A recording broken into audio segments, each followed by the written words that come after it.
तो अभी अपन देखेंगे, पढ़ेंगे आज जीएसएम मॉड्यूल के बारे में। सो बेसिकली जीएसएम मॉड्यूल जो यूज किए जाते हैं, ये मॉड्यूल को हम कनेक्ट करते हैं विद एनी माइक्रो कंट्रोलर। ठीक है, आप किसी भी माइक्रो कंट्रोलर के साथ में उसको कनेक्ट कर सकते हो। या तो हम माइक्रो कंट्रोलर के साथ में कनेक्ट करके इजी वे है उसको कोड करने का और उसको एप्लीकेशन में लेके आने का। दूसरा मेथड होता है यूजिंग एटी कमांड्स। ठीक है, हम एटी कमांड्स के थ्रू भी उस जीएसएम के अंदर रियल टाइम पे कोड अपलोड कर सकते हैं। मतलब जो भी आपको रिक्वायरमेंट है, जैसे अगर आपको एक मैसेज भेजना है कहीं, तो यूजिंग एटी कमांड्स आप मैसेज भेज सकते हैं। ठीक है, अब एटी कमांड्स भेजने के लिए हमारे पास में कुछ ऑप्शंस होने चाहिए। अब ये जो ऑप्शंस होते हैं, मतलब एटी कमांड्स, कौन सी एटी कमांड्स क्या काम करती है, तो पर्टिकुलर जीएसएम मॉड्यूल का हमें एटी कमांड सर्च करना है। जो भी आप मॉड्यूल यूज कर रहे हैं, फॉर एग्जांपल सिम 800L, तो हम सर्च करेंगे सिम 800L के लिए एटी कमांड्स क्या रहती है। हमें इंटरनेट पे उसकी पूरी शीट मिल जाएगी, उस शीट से हम यूज कर करके अपलोड कर सकते हैं। बट एटी कमांड यूज करने के लिए आपके पास में एक जीएसएम का प्रोग्रामर होना चाहिए, जिसके थ्रू आप जीएसएम के अंदर कोड अपलोड कर सके। वो थोड़ा सा कॉम्प्लेक्स सिस्टम होता है, इसीलिए बीच में एक मीडिएटर बनाया जाता है माइक्रो कंट्रोलर को, जिसके अंदर आप प्रोग्राम के अंदर कोड करेंगे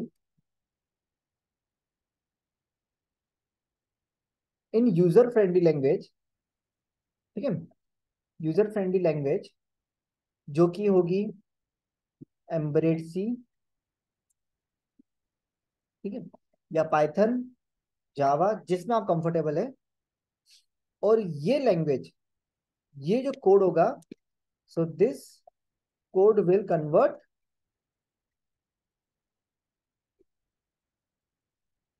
this code will convert syntax into AT commands. AT commands के अंदर वो उसको कन्वर्ट कर देगा, और और वो एटी कमांड इजीली हमारे जीएसएम के साथ में कनेक्ट करेंगे, और उसके हिसाब से हमें जो भी ऑपरेशन आपने सेलेक्ट किया वो ऑपरेशन वहां पे होगा। अब हम देखते हैं कि जीएसएम के मॉड्यूल कितने टाइप के हैं। सो जीएसएम मॉड्यूल के अंदर हमारे पास में ऑप्शन है सिम 800, सिम 900। दो एक बहुत ज्यादा यूज करने वाले मॉड्यूल्स हैं। सबसे ज्यादा 800 जो होता है उसकी साइज काफी छोटी होती है, इसलिए हम मोस्टली उसको यूज करते हैं। 900 के अंदर हमें एंटीना की रेंज ज़्यादा है, प्लस उसकी कनेक्टिविटी अच्छी है। उसके अंदर एक छोटा सा बजर दे रखा होता है, तो बजर के थ्रू आप कनेक्ट कर सकते हैं। एक माइक दे रखा होता है, तो आप अपना वॉइस भेज सकते हैं। पर रिसीविंग साइड में कुछ ना कुछ सुनने के लिए होना चाहिए, बट वो थोड़ा सा कॉम्प्लेक्स हो जाता है। बट मेन रीजन है उसकी साइज, क्योंकि उसकी साइज बड़ी है, इसलिए हम प्रोजेक्ट में मोस्टली वो यूज नहीं करते हैं। सो अब अपन डिफरेंस देखेंगे। सो ये सिम 800 मॉड्यूल है जो हमें यहाँ पे दिख रहा है। आप देखिए मॉड्यूल के अंदर हमेशा बीच में जो आईसी लगी हुई है, इस आईसी के ऊपर लिखा हुआ है यहाँ पे सिम। ठीक है, जो कंपनी है जीएसएम मॉड्यूल बनाती है उसका नाम है सिमकॉन। जो मॉड्यूल हम देख रहे हैं वो है सिम 800L। अब देखिए, जब भी अपन कभी मोबाइल लेते हैं, तो मोबाइल खरीदने के टाइम पे वहां पे आपसे पूछा जाता है कि आपका आईएमआई नंबर क्या है। वो है उस आईसी का नंबर, तो ये इस आईसी का आईएमआई नंबर है जो यूज करना पड़ता है। ठीक है, नाउ इस 800L के अंदर, 800 मॉड्यूल के अंदर वेरियस पिन्स दे रखी हैं होती है यहाँ पे। हर पिन हमारे काम की नहीं होती है। ठीक है, हमारे लिए जो काम की पिन्स होती हैं वो होती है वीसीसी, ग्राउंड, टीएक्स, आरएक्स। ये पिन ही हम कनेक्ट करते हैं। एंटीने के लिए यहाँ पे दो ऑप्शन दे रखे हैं। इधर भी आप एक्सटर्नल एंटीना लगा सकते हैं, और एक इस पिन के ऊपर आप कोई भी एक्सटर्नल एंटीना को शोल्डर कर सकते हैं। तो यहाँ पे जब आप 800L लेते हैं तो वो एक एंटीना देते हैं बाय डिफॉल्ट। उस एंटीना को यहाँ पे हम शोल्डर कर सकते हैं फॉर रेंज। ठीक है, और अगर आपको ऑप्शन दूसरे ऑप्शन चाहिए कि मान लीजिए एंटीना नहीं आया आपके सिस्टम में, तो आप क्या करें पैकेट में, तो आप एक कॉपर का रिंग बना के कॉपर के रिंग को वायर शोल्डर कर सकते हैं। ठीक है, अब इसका पिन कॉन्फ़िगरेशन हम बाद में देखेंगे। 1800L का मतलब, ये 1800 का क्या मतलब होता है। ठीक है, उससे पहले मैंने एक वर्ड यूज किया था 80। 80 सो 80 का मतलब होता है बेसिकली अटेंशन। 80 यूज किया जाता है अटेंशन के लिए। ओके। और ये 800L जो होता है, ये 800L क्या होता है? 800L होता है इसकी फ्रिक्वेंसी, मॉड्यूल की फ्रिक्वेंसी होती है 800। ठीक है। नाउ सेम हम यहाँ पे 900 मॉड्यूल यूज कर रहे हैं। यहाँ पे आपको दिखेगा सिमकॉन की आईसी दे रखी है, 900A मॉड्यूल लिखा हुआ है। सिम लगाने का जो स्लॉट अवेलेबल है वो बड़ा, आप इसमें मेन सिम जो आती थी, बड़ी सिम आती थी, वो यूज कर सकते हैं। माइक्रो सिम यूज नहीं होगी, आपको बड़ी सिम यूज करनी पड़ेगी। यहाँ पे आपको बजर का ऑप्शन दे रखा है। समवेयर इन्होंने माइक का ऑप्शन भी दे रखा होगा, शायद इस मॉड्यूल में नहीं दिखा रखा है, बट माइक का ऑप्शन इसमें आता है, आप कनेक्ट कर सकते हैं। ठीक है। 900 में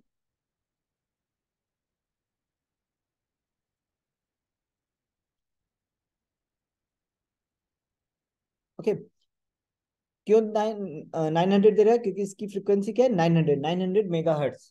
सो वैसे ही 800 के अंदर क्या होता है? 800 मेगा हर्ट्ज।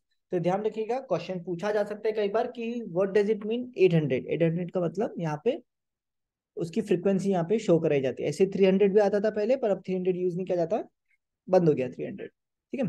बंद तो नहीं हुआ, पर मोस्टली यूज करना बंद कर दिया गया। तो अब हम इसका कॉन्फ़िगरेशन देख लेते हैं। क्योंकि हम 800 यूज कर रहे हैं तो हम डायरेक्टली उसी का पिन कॉन्फ़िगरेशन देखेंगे। ठीक है। सो ये हमारे पास में सिम 800 का सिम 800L पिन आउट।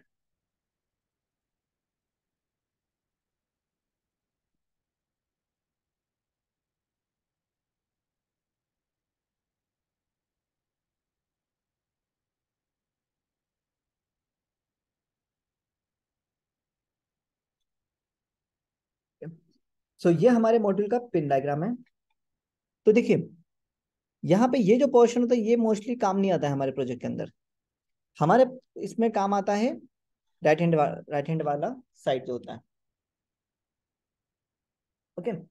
कैसे यूज किया जाता है? नेट का मतलब होता है नेटवर्क, जिसके लिए आप एक एंटीना लगा सकते हैं।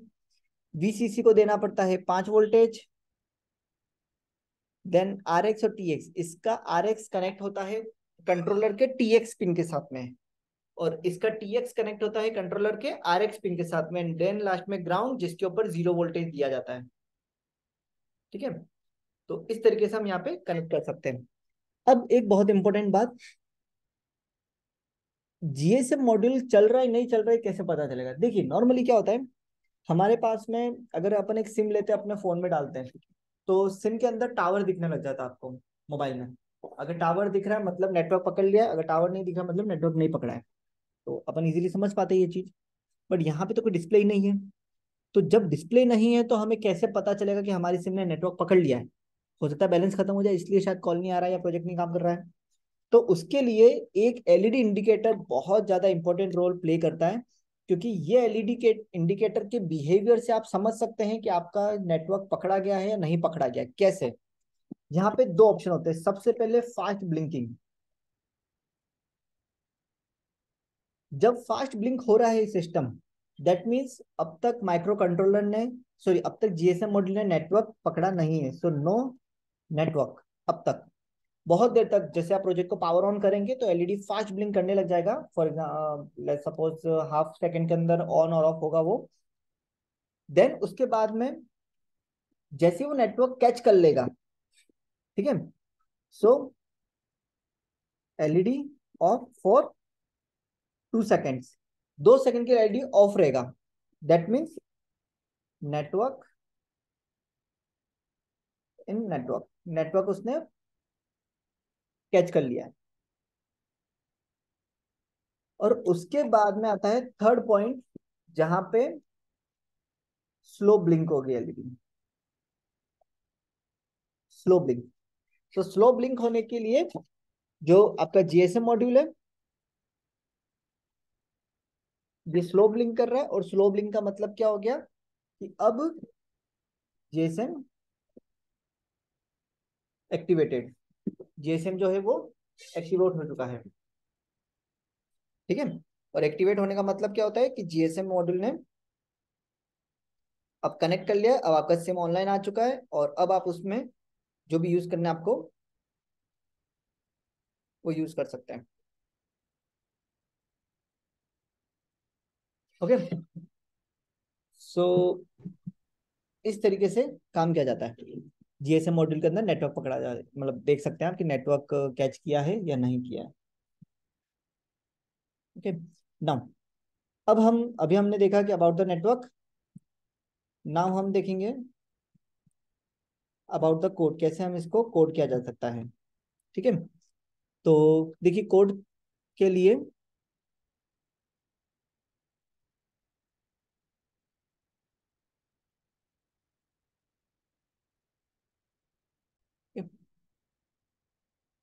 अब हमें एक चीज ध्यान रखनी है कि ये जो मॉड्यूल्स हम यूज कर रहे हैं जीएसएम, इनके अंदर हर सिम नहीं चलती है। ये 2G और 3G बैंडविड्थ के ऊपर ही सपोर्टेबल है। मतलब आप यहाँ पे वो नेटवर्क नहीं यूज कर सकते हैं जो 4G है डायरेक्टली, जिसका 3G स्पेक्ट्रम नहीं है, जैसे कि जियो। तो आप जियो की सिम यूज नहीं कर सकते, आप एयरटेल की यूज कर सकते हो, वोडाफोन की यूज कर सकते हो, बीएसएनएल यूज कर सकते हो, बट जियो वर्क नहीं करेगा यहाँ पे। ठीक है, ये 3G तक ही सपोर्टेबल रहेंगे। अब हम आते हैं इसके प्रोग्राम के ऊपर। सो ये जीएसएम मॉड्यूल का कोड है। सबसे पहले देखिए, जीएसएम मॉड्यूल जो है वो एक कम्युनिकेशन मॉड्यूल है। ठीक है, अब होता ऐसा है कि यहाँ पे हम कंसिडर करते हैं कि एक बॉक्स ये है, दूसरा बॉक्स ये है, तीसरा बॉक्स यहाँ हो गया।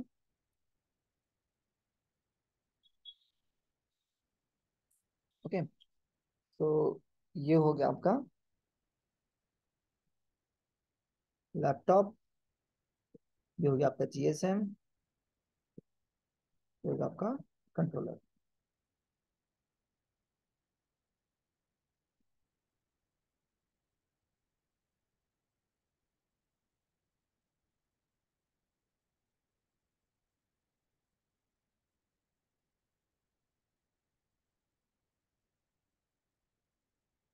ठीक है, देखिए क्या होता है यहाँ पे कि जब ये हम जैसे कोई प्रोजेक्ट पे काम कर रहे हैं, तो हम माइक्रो कंट्रोलर को कनेक्ट करते हैं लैपटॉप के साथ में।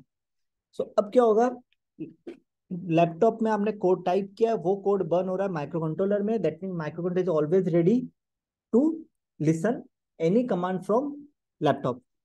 सो कंट्रोलर क्या हो गया, रिसीविंग मोड में हमेशा एक्टिवेट रहता है। ओके, जीएसएम अगर आपने कनेक्ट कर दिया कंट्रोलर के साथ में, जीएसएम को मैं कभी भी मैसेज भेज दूंगा हाई का, वो मैसेज तुरंत मुझे कंट्रोलर को सेंड करना पड़ेगा जीएसएम को। दैट मीन जीएसएम भी हमेशा एक ट्रांसमिट मोड में ऑन रहेगा और कंट्रोलर भी हमेशा एक रिसीव मोड में ऑन रहेगा। तो अब यहाँ पे दिक्कत क्या होती है, एक कम्युनिकेशन प्रोटोकॉल का प्रॉब्लम है सीरियल कम्युनिकेशन का। वो ये है कि एट ए टाइम एक ही कम्युनिकेशन हो सकता है। दैट मीन्स अभी अगर आप सब मेरी बात सुन रहे हैं, तो यहाँ पे ट्रांसमीटर में एक हूँ और रिसीवर मल्टीपल है, इसलिए आप सभी लोग मेरी बात सुन सकते हैं, जो कि पॉसिबल है। ठीक है, जैसे अगर मैं कंट्रोलर हूँ और आप सब कोई इनपुट आउटपुट मॉड्यूल है, सॉरी आउटपुट मॉड्यूल्स हैं, तो मैं अपना डेटा आप लोगों को दे सकता हूँ, आप लोग इजीली उसको गेट कर पाएंगे। पर vice versa is not true.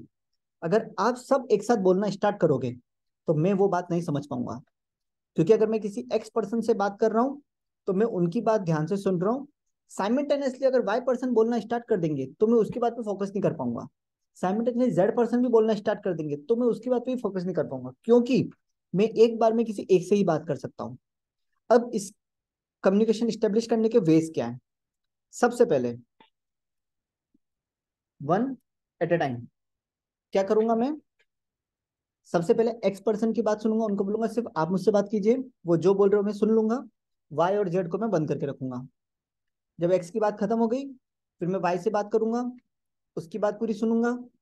Then जब वाई की बात खत्म हो जाएगी तो मैं जेड की बात सुनूंगा, और तब एक्स और वाई बंद पड़े रहेंगे।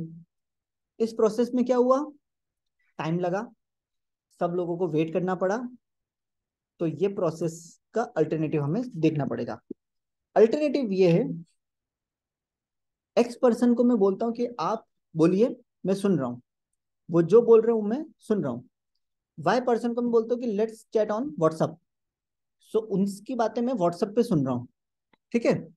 जेड पर्सन को मैंने बोला कि लेट्स सेंड और एसएमएस, आप अपनी बातें बोलिए, मैं एसएमएस पे आपको रिप्लाई दूंगा। तो जैसे मैं अभी आपको बता रहा हूँ, सो यू डोंट नो कि क्या मैं किसी से व्हाट्सएप पे चैट कर रहा हूँ नहीं कर रहा हूँ, मैं अपनी बात बोल रहा हूँ। जब आप कोई बात बोलने लगेंगे तब मैंने किसी को व्हाट्सएप पे जवाब दे दिया, पर मैंने आपकी बात तो सुनी। और जब मैं आपकी बात पे फोकस करूंगा तब उस व्हाट्सएप वाले का मैंने मैसेज पढ़ लिया, तो वो भी पॉसिबल है। तो इसमें क्या होगा, हम कम्युनिकेट तो सबसे करते हैं in single time, but with different modes, अलग अलग मोड्स में हम उन सबसे कम्युनिकेट कर सकते हैं। अगर ऐसा करना लगा तो ये मेरे लिए बहुत बेनिफिट है। क्यों? सब लोगों से मैंने एक ही बार में बात कर ली, प्लस सब लोगों को किसी को वेट भी नहीं करना पड़ा। तो ये मेरे पास में एक अच्छा ऑप्शन है, बेटर ऑप्शन है। बट इसके लिए मुझे क्या करना पड़ता है, इसके लिए मुझे अलग अलग मोड लगेंगे। अब ये मोड का मतलब क्या हो जाता है, माइक्रो कंट्रोलर की लैंग्वेज में पोर्ट, अलग अलग सीरियल पोर्ट RX TX अलग अलग होने चाहिए, ठीक है। तो एक RX TX तो लैपटॉप को बाय डिफॉल्ट हमेशा देना पड़ता है। सो लैपटॉप और आर्डिनो के बीच में एक RX TX हमेशा फिक्स होता है, जो कि होता है 0 और 1 के ऊपर बाय डिफॉल्ट। 0 1 पे हमेशा इनका RX TX कनेक्टेड ही रहते हैं। इसके अलावा इस GSM और कंट्रोलर की प्रोग्रामिंग के टाइम पे मुझे भी एक RX TX देना पड़ेगा। सो ये एक अलग होना चाहिए। फॉर एग्जाम्पल 2 और 3, इन दो पिनों के ऊपर मैं एक नया सीरियल पोर्ट बना के दूंगा। अब ये कैसे बनाया जाएगा उस चीज को समझते हैं अपन प्रोग्रामिंग लैंग्वेज से। So this is our code. Extra serial port बनाने के लिए यूज करना पड़ता है एक लाइब्रेरी जिसका नाम है सॉफ्टवेयर सीरियल डॉट एच, जो इजीली हम फाइल्स के अंदर जाएंगे, सॉरी स्केच में जाएंगे, इंक्लूड लाइब्रेरी पे जाएंगे और सॉफ्टवेयर सीरियल कहीं ढूंढ लेंगे, दिख जाएगा।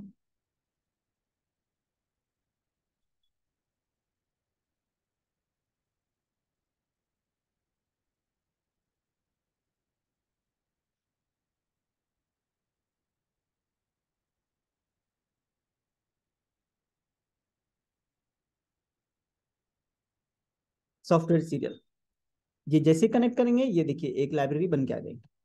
सो ये लाइब्रेरी मैंने यहाँ पे यूज कर ली। अब सॉफ्टवेयर सीरियल क्या बोलता है, ये बोलता है कि आप कोई भी डिजिटल पिन को सीरियल पोर्ट बना दो।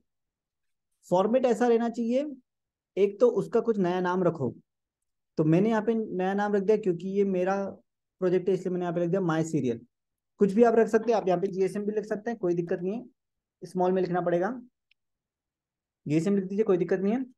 एंड देन फॉर्मेट रहेगा कि पहले आप RX पिन बताओ कौन सी रहेगी, फिर TX पिन बताओ कौन सी रहेगी। सो हमने यहाँ पे लिख दिया 302, मतलब 3 पिन तो है RX, माइक्रो कंट्रोलर का RX, ठीक है। और 2 पे नंबर की पिन है माइक्रो कंट्रोलर का TX। इसके बाद आ जाता है वॉइड सेटअप। वॉइड सेटअप के अंदर क्या होता है, सबसे पहले बॉर्ड रेट सेलेक्ट करनी पड़ती है। तो हमने GSM मॉड्यूल की बॉर्ड रेट सेलेक्ट करी 9600। ये 9600 फिक्स नहीं है, आप इसको चेंज भी कर सकते हो जो भी आप चाहें, पर जो मॉड्यूल आप यूज कर रहे हैं उसकी डेटा शीट में हमेशा देख लीजिए कि वो बेस्ट वर्क किस पे करता है। लोगों के रिव्यूज होंगे या डेटा शीट में मेंशन होगा कि वो बेस्ट वर्क किस पे करता है। तो जैसे हमारा GSM 800L बेस्ट वर्क 9600 पे करता है, तो हम यहाँ पे नंबर 9600 लिखेंगे। देन आता है जो बाय डिफॉल्ट सीरियल पोर्ट था लैपटॉप और आर्डिनो के बीच का, उसकी भी हमने बॉर्ड रेट 9600 कर दी। इसको भी आप चेंज कर सकते हो, कोई दिक्कत नहीं है। यहाँ पे हमने जो सीरियल पोर्ट था उसका नाम माई सीरियल रखा था, इसलिए हमने यहाँ पे भी माई सीरियल लगाया। अब जब जब हमें GSM से रिलेटेड कोई काम करना होगा हम यहाँ पे माई सीरियल यूज करेंगे। ओके। तो समझते हैं बॉर्ड रेट क्या होता है। देखिए बॉर्ड रेट होता है कम्युनिकेशन की स्पीड, रिसीव और ट्रांसमीटर में डेटा एक्सचेंज किस स्पीड से हो रहा है वो होता है बॉर्ड रेट। तो अगर मैं बहुत फास्ट बोलूंगा तो हो सकता है आप में से कोई उसको कैच नहीं कर पाए, जिसके समझने की स्पीड स्लो होगी। अगर मैं बहुत स्लो बोलूंगा तो हो सकता है आप में से कोई बोर हो जाए, क्योंकि मैं इतना स्लो बोल रहा हूँ कि आपको लगेगा कि आप बहुत धीरे धीरे बोल रहे हैं, बोर हो रहा है, लंबा लंबा लेक्चर जा रहा है, सो वो सो जाएंगे चलते लेक्चर में। तो इसके लिए मुझे एक स्पीड मेंटेन करके रखनी पड़ती है, जिससे आपका इंटरेस्ट बना रहे, प्लस आपको वो चीज समझ में आए इजीली। तो वो जो स्पीड मैंने समझी अपने एक्सपीरियंस से निकाली, वो स्पीड हो गई 9600। Okay, that's called a baud rate, जिससे मैं अपना डेटा ट्रांसमिट करता हूँ, वो डेटा आप इजीली समझ पाते हैं।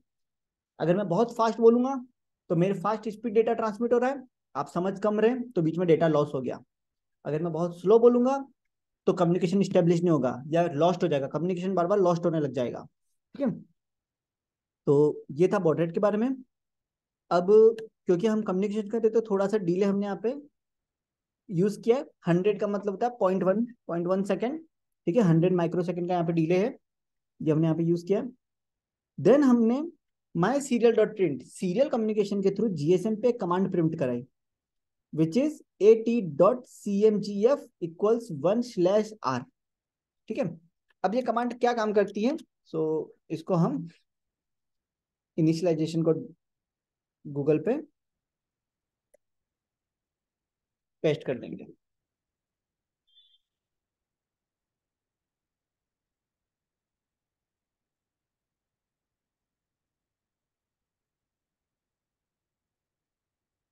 ठीक है, क्या काम करती है ये, सेट एसएमएस टेक्स्ट मोड। तो हमारे जीएसएम मॉड्यूल को इसने टेक्स्ट मोड के अंदर सेट कर दिया है। ओके, नाउ सेट करने के बाद टेक्स्ट मोड क्यों सेट किया, क्योंकि आपको एसएमएस के अंदर ही काम करना है, कॉलिंग करवाना नहीं, कॉलिंग कराना तो दूसरी कमांड लगती। Now ATCNMI another command.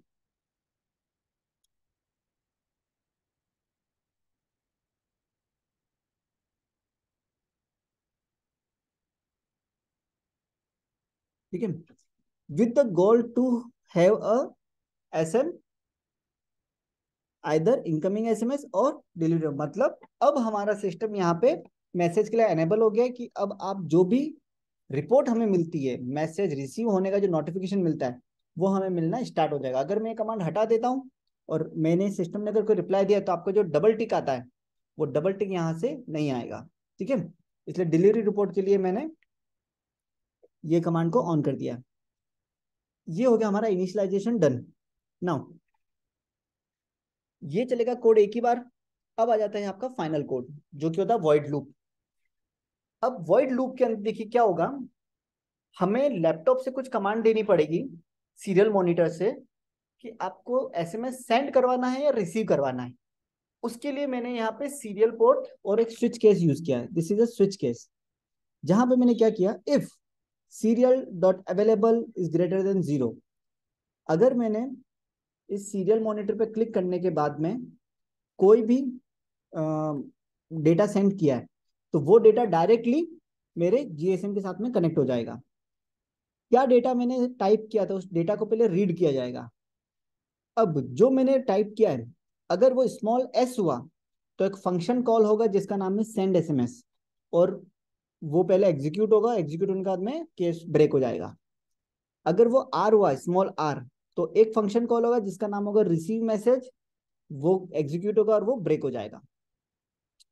ये होने के बाद में इफ जीएसएम के ऊपर कोई भी मैसेज अगर आता है, कोई भी मैसेज, वो भली बैलेंस का मैसेज हो या किसी ने पर्सन ने मैसेज भेजा, कुछ भी अगर आता है, वो डेटा रीड होना चाहिए और रीड होके सीरियल के ऊपर राइट हो जाना चाहिए। ठीक है, तो अब ये क्या होगा, सीरियल के ऊपर इजीली राइट हो जाएगा। नाउ हमने कहा यूज किया था यहाँ पे, सबसे पहले हम देखते हैं एस मतलब सेंड एसएमएस का फंक्शन। सो ये हमारा सेंड एसएमएस का फंक्शन है, बहुत सिंपल सा है। सेंड एसएमएस के फंक्शन में सबसे पहले AT+CMGF=1। CMGF=1 मतलब क्या हो गया, टेक्स्ट मोड में उसको एनेबल कर दिया।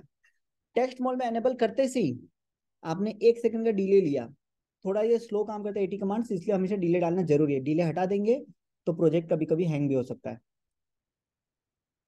फिर डेटा सेंड किया हमने ATCMGS, मतलब हमें एक मैसेज सेंड करवाना है, टेक्स्ट मैसेज सेंड करवाना है। किस नंबर पे सेंड कराना है वो नंबर यहाँ पे मेंशन कर दिया और हमने एंटर कर दिया। तो यहाँ पे हमारा नंबर, जो भी आप नंबर लिखेंगे उसके ऊपर कोई ना कोई एक मैसेज सेंड हो जाएगा। My serial dot print L N, क्या मैसेज सेंड करवाना है, सो मैंने यहाँ पे मैसेज लिख दिया, वेलकम इन डॉक्सप्रो रोबोटिक्स। तो जो भी मेरे को डेटा सेंड कराना है, वेलकम इन डॉक्सप्रो रोबोटिक्स, ये मैंने यहाँ पे एंटर कर दिया और नीचे उसमें लिख दिया कैरेक्टर 26। कैरेक्टर के अंदर वो कन्वर्ट होके ASCII वैल्यू के अंदर रहता है वो, तो बेसिकली कैरेक्टर में कन्वर्ट हो जाएगा और कन्वर्ट होके एज इट इज ये मैसेज इस नंबर के ऊपर सेंड हो जाएगा। तो ये तो हुआ आपका सेंड का। अब हम आते हैं रिसीव का। रिसीव में कोई टेंशन नहीं है। रिसीव के लिए एक CNMI कमांड आपको यूज करनी है। कोई भी मैसेज कोई भी पर्सन भेजेगा वो डायरेक्टली आपको सीरियल मॉनिटर पे डिस्प्ले हो जाएगा। तो इस तरीके से हम GSM का कोड को लिखते हैं और इसको एग्जीक्यूट करके आगे देख सकते हैं।